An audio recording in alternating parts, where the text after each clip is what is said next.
Hi there, I'm Mark, and I'd like to speak to you today about the new group sharing feature within the Global Signal Exchange.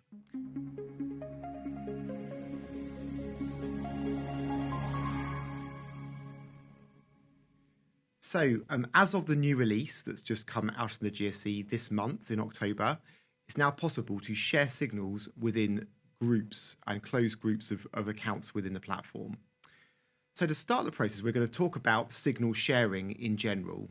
So signal sharing has had a bit of an uplift now, such that you can add new feeds to the system fairly freely, and you can make as many feeds as you like within your restrictions on your account.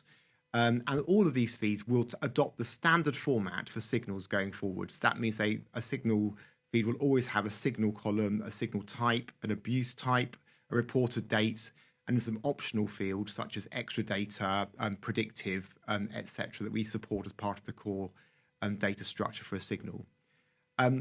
Once you've created the feed, in order for it to be used either for sharing openly within the GSE platform or to be incorporated into the new group sharing feature, it's important to request to make that signal feed live.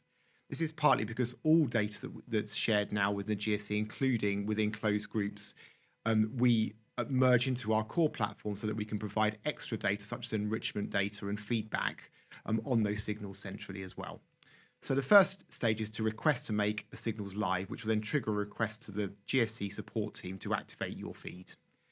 You can see that the feed at the bottom of the page, the test group signals, has already been made live. And once it's been made live, you will see that it has this green banner to indicate the feed has been made live on your account.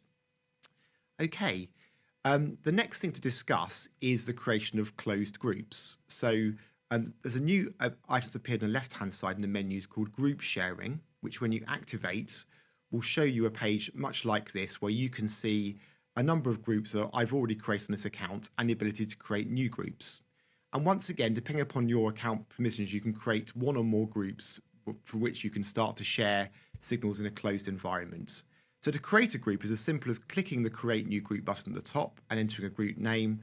We'll do a new group called Today's Group. And we can just create that and we'll have a brand new group ready for us to start to add other members to be involved in our group. To invite people to join your account, you simply click the Invite Account button for the group that you've created and start to invite people.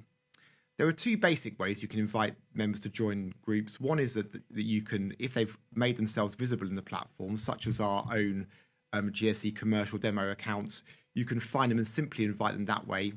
Otherwise, you can enter a sharing identifier, which they will supply to you via their account details in the system. So you can simply invite the account. That will appear as an invited account at the bottom here, and you can see and always come and review the invites that you've made at any time. So having made a group and invited people to join your group, you then can start the process of sharing signals within that group.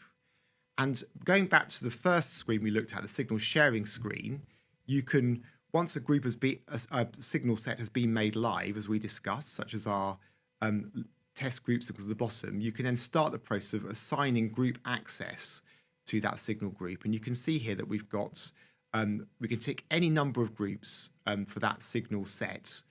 So that means that you can involve signals that you've supplied in more than one group if you wish, or you can limit it to a single group. And simply by ticking the groups, those signals will appear available within those groups. And we can see that by going back to the group sharing screen.